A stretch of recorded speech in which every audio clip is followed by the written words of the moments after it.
Karis Flurry. Today I'm going to be reading you my Faces of History paper, Katharina Luther. You have probably heard of Martin Luther, but have you heard of his wife, Katharina? She was a former nun who turned into a devoted wife and a willing servant of Christ. Katharina had a very difficult childhood. However, she fearlessly overcame all of those tough trials. When she was 18, Martin Luther's 95 Theses had a tremendous impact on her life. She ended up marrying Martin Luther, and together they had a very active life sharing the true gospel. Katharina endured many hardships in her young life. On January 29, 1499, in Leipzig, Germany, Katharina von Bora was born. When Katharina was 5 years old, her mother became seriously ill and passed away a week later. Her father remarried a lady who was very wealthy, but unfortunately not kind at all to Katharina. Her stepmother noticed Katharina always played outside and did not have any manners. So she was sent to the convent at the age of 6 where her aunt lived. Alongside her aunt, she learned to make medicines, remedies. In 1515, when Katharina was 16 years old, she took an oath to become a nun. She spent her years at the convent praying, singing, studying Latin, and gardening. When she was 18, she received an important letter from her sister saying that on October 31st, 1517, a monk named Martin Luther had bravely nailed the 95 Theses on the Catholic Church door.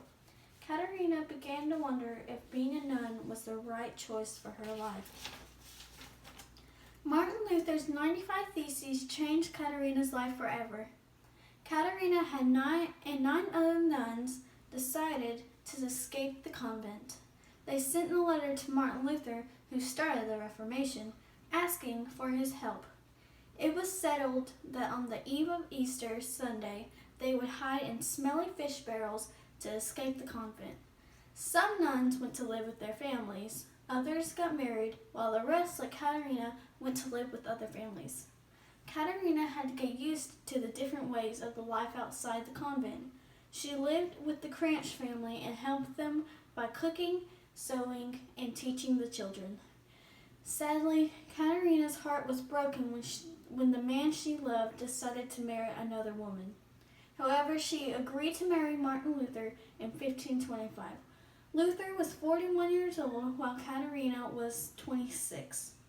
Living with Luther in the Black Cloister was a big adjustment. She worked tirelessly at cleaning and fixing up the old monastery they lived in.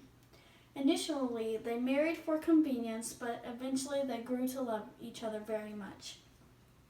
Life as a Luther was very busy. On June 7, 1526, their firstborn son, Hans, came into the world. Their second child, a daughter named Elizabeth, was born on December 10, 1527. Sadly, she passed away a few months later. On May 4, 1529, Magdalena was born. The Black Cloister was full of people who came to discuss theology with Martin. Katharina, also known as Katie, woke up early and labored hard at keeping bees, chickens, ducks, pigeons, and pigs. This is why Martin affectionately nicknamed her the Morning Star of Wittenberg. Over the years, Martin and Katie had 3 more beautiful children named Martin, Paul, and Margaret. One time, Katie became very ill and almost died, but as time went on, she was able to make a full recovery. Tragically, Martin passed away in 1546. After his death, Katie kept up the Black Cloister until she was forced to leave during a war. Katie passed away on December 20th, 1552. She lived a life that was very pleasing to the Lord. In Katharina's young life, she endured many hardships. Her life was forever changed by Martin Luther's 95 Theses. Her new life with Martin was very busy, being convicted by the 95 Theses. She boldly risked all she had ever known and left the convent. She was an excellent hostess to countless people who traveled from afar to discuss theology with her husband. Graciously, she lived a life of servanthood to her God, her family, and her friends. This former nun lived a full life that was honoring to the Lord.